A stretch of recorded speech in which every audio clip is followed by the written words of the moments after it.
آج کے سبق میں آپ نون ساکن اور تنوین کے احکامات کے بارے میں پڑھیں گے. آئیے اس کی ابتدا کرتے ہیں. بسم اللہ الرحمن الرحیم. بسم اللہ الرحمن الرحیم.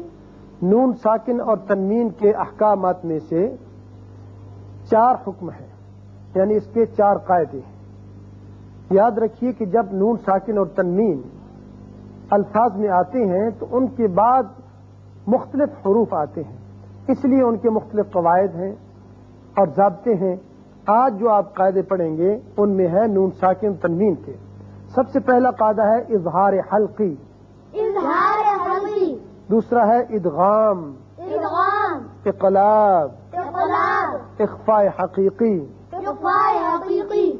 اظہار حلقی، اظہار حلقی، ادغام، ادغام، اقلاب، اقلاب، اخفاء حقیقی. اخفاء حقیقی. یہ اصطلاحی جو نام ہے ان کو آپ شروع سے ذہن نشین رکھیے تاکہ جب ہم قرآن پاک کو شروع کریں گے تو وہاں یہ الفاظ استعمال ہوں گے تو اس وقت آپ کے پھر ذہن میں ہونا چاہیے کہ اظہار حلقے کا کیا معنی ہے، ادغام کسے کہتے ہیں، اقلاب کسے کہتے ہیں، اخفاء حقیقی کسے کہتے ہیں. آج سب سے پہلا جو سبق ہے وہ صرف آپ کو اظہار حلقی کے بارے میں بتایا جائے گا کہ اظہار حلقی کیوں کہتے ہیں. نون ساکن اور تنوین کے بعد اگر حروف اظہار میں سے کوئی حرف آ جائے تو وہاں نون کو ظاہر کر کے پڑھتے ہیں اچھی طریقے سے، غنہ وغیرہ نہیں بناتے بلکہ مخرج پر پہنچ کر اس کو اچھی طرح مخرج سے نکال کر آگے جلدی سے نکل جاتے ہیں. اور یاد رکھیے حروف اظہار ہیں 6. کتنے ہیں؟ 6. حمزہ، حمزہ، ہا، ہا، عین، عین، ہا، ہا، غین، غین، خا. خا. یہ 6 آپ یاد رکھیے گا کہ جب بھی یہ نون ساکن یا تنوین کے بعد ان میں سے کوئی آ جائے حروف اظہار میں سے تو اس وقت وہاں نون کو ظاہر کر کے پڑھتے ہیں. اب مثالیں لیں کہ نون ساکن کی مثال 1 کلمے میں بھی ہوتی ہے، 2 میں بھی، لیکن تنوین کی ہمیشہ 2 کلموں میں مثال آئے گی. سب سے پہلا حرف ہے حمزہ. حمزہ کی مثال نون ساکنہ میں 1 کلمے کی، ین اونا. ین اونا. اب دیکھیے نون ساکن کے بعد حمزہ آ گیا، لہذا نون کو ظاہر کر کے پڑھیں گے، ین اونا. ین اونا. اب نون ساکنے کی مثال 2 کلموں میں، من آمنا. من آمنا. من آمنا. من آمنا. تنوین کی مثال 2 کلموں میں، جنات الفافا. جنات الفافا. اس کے بعد دوسرا حرف جو ہے حروف حلقی میں سے وہ ہے ہا. اس کی مثال 1 کلمے میں جب نون ساکن ہو، منہاجا. منہاجا. منہاجا. منہاجا. اور 2 کلموں میں منہاجر. منہاجر. منہاجر. منہاجر. اور تنوین کی مثال 2 کلموں میں، جروفن ہارن. جروفن ہارن. جروفن ہارن. جروفن ہارن. حمزہ ہو گیا، ہا ہو گیا. اس کے بعد ہے تیسری مثال عین کی. تیسرا عین جو حرف ہے یہ حروف حلقی میں سے ہے، انعمت. انعمت. اب نون ساکن کے بعد عین آ گیا، نون پر ہم نے اظہار کیا، نون کو ظاہر کر کے پڑھا، انعمت. انعمت. 2 کلموں میں مثال نون ساکنے کی، ومن عاد. ومن عاد. ومن عاد. ومن عاد. اور 2 کلموں میں تنوین کی مثال، سمیع علیم. سمیع علیم. دیکھیے تنوین جو نون اظہار ہوتا ہے یہاں تو اچھی طرح اظہار کریں گے ہم، سمیع نہیں کرنا، یا سمیع یہ بھی آواز غلط ہے. سارا دار و مدار اس کی نطق کا جو ہے وہ آواز پر ہے، لہذا جو آواز جہاں جس حرف کی جیسے نکلتی ہے اس کو آپ ذہن نشین کرتے جائیں گے تو انشاءاللہ آپ کے لیے آسانی ہوگی.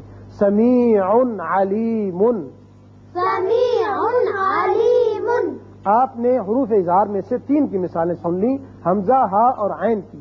اب باقی ہیں ہا، غین، خا. اب تینوں کی مثالیں آپ کو سمجھاتا ہوں. یہاں دیکھیے نون ساکن کے بعد ہا آ گیا تو اس کو ہم ظاہر کر کے پڑھیں گے نون کے مخرج کو.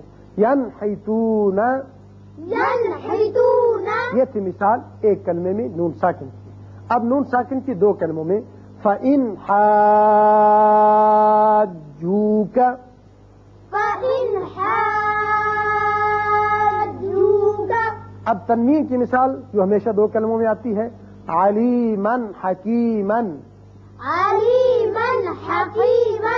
علیمن حکیمن. عليما حكيما. اس کے بعد ہے غین فَسَيُنْغِضُونَ، فسينغضون. نون ساکن کو ہم نے ظاہر کر کے پڑھا فَسَيُنْغِضُونَ. فسينغضون. اب دو کلموں میں مثال نون ساکن کی من غلن، من غل. من غلن. من غل. اب تنوین کی مثال دو کلموں میں عزیز غفور، عزيز غفور. عزیز غفور. عزيز غفور. اب آخری جو حرف تھا حروف حلقی میں سے وہ ہے خا. نون ساکن کے بعد اگر ایک کلمے میں آئے تو یہاں اس کا اظہار ہوگا والمنخنقۃ، والمنخنقة. والمنخنقۃ. والمنخنقة. دو کلموں میں نون ساکن کی مثال من خیر، من خير. من خیر. من خير. اب تنوین کی مثال دو کلموں میں یومئذ خاشعۃ، يومئذ خاشعة. یومئذ خاشعۃ. يومئذ خاشعة. تو یہ تھیں وہ مثالیں جو اظہار حلقی کے بارے میں آپ نے پڑھی. 6 حروف بھی آپ نے سمجھ لیے، حمزہ ہا، ہا خا، عین غین، یہ 6 حروف حلقی ہیں. جب بھی نون ساکن اور تنوین کے بعد آ جائیں تو یاد رکھیں وہاں نون کا اظہار ہوگا. اللہ تعالی ہمیں صحیح سے یاد رکھنے کی توفیق عطا فرمائے.